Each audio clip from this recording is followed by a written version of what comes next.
Welcome to a short overview of the Tricentis Framework Migrator. In this video, we will talk about the framework migration concept and provide you with an overview of the migration process. Now, let's first discuss the prerequisites. If we want to create an automated test case using any automation tool, we should first know about the type of objects. For example, radio buttons, text boxes, tables, or any other objects. Second, we must know that we can uniquely identify these objects. And third, we also need to learn about the different types of actions we can perform on these objects, such as click, select, input, or verify. And finally, fourth, the test data. If the necessary information for those four topics is available, then we can create an automated test case or test script using any automation tool. Let's look at UFT as an example. UFT is an automated functional testing tool that uses automated tests to identify bugs in an application under test. Now, in the case of UFT, where can we find this information? Let's see. All the technical details, such as type of object and the unique ID to identify that object, is available in the object repository.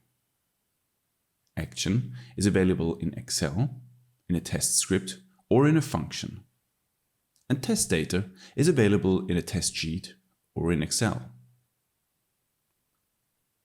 Now let's assume that a framework migrator is developed and all these artifacts have been migrated into Tricentis Tosca. Where can we map this information in Tosca? Well, all the technical details and the object repositories migrate into the module section in Tricentis Tosca. The action migrates into test cases or a library. And test data migrates to test cases or a test case design sheet. So as we can see, to develop a framework migrator solution, all the details we've talked about are required, regardless of the tool that you wish to use. Modules are created only when object repositories are available. The details could be in the database, log files, or an Excel file. The benefit of this migration is, since all the modules are already available, there is no need to scan the application pages again. If you're dealing with manual test cases only via Excel, we can use these in Tosca to create manual test cases.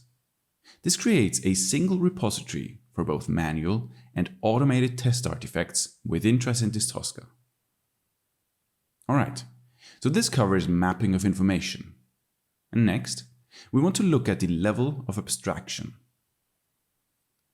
Important things to consider here are the percentage of the expected migration and the associated process. Please note, if you're dealing with a pure script-based framework, this will usually result in a low percentage of migration. For other scenarios, the percentage of migration is generally higher.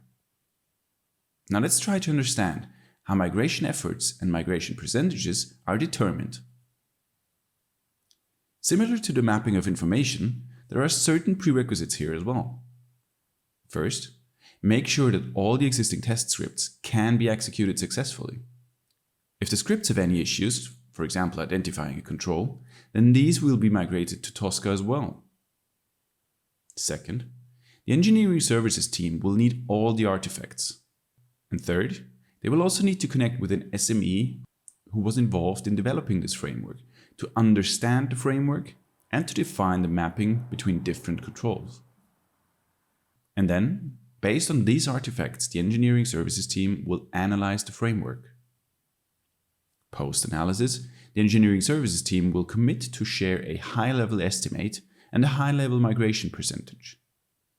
Based on the percentage of migration, the next step is decided. If the migration percentage is high enough, the engineering services team will develop the framework connector and add-on in Tricentis Tosca. So to summarize, you need to satisfy the prerequisite for mapping and then satisfy the prerequisite for abstraction to successfully migrate existing artifacts in Tricentis Tosca.